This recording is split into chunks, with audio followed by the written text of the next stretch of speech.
নির্বাচনকে বিলম্বিত করতেই পিআরের নামে আন্দোলন, অভিযোগ মির্জা ফখরুলের।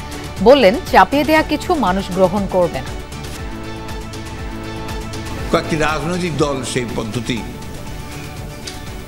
কথা বলছে এবং যেটার জন্য তারা আন্দোলন করছে।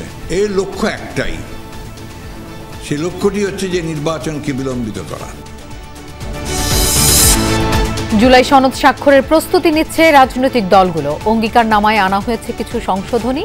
চূড়ান্ত খসড়া দেখে অংশগ্রহণের সিদ্ধান্ত জানাবেন নেতারা।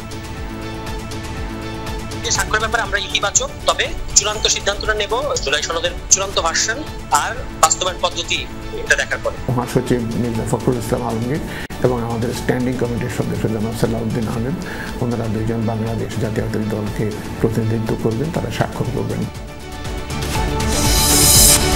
নির্বাচনে বিশৃঙ্খলা করতে পারে এমন ব্যক্তিদের চিহ্নিত করে ব্যবস্থা নেওয়া হবে জানালেন স্বরাষ্ট্র উপদেষ্টা। বললেন, পরোয়ানাভুক্ত সেনা কর্মকর্তাদের বিচার আইন মেনেই হবে।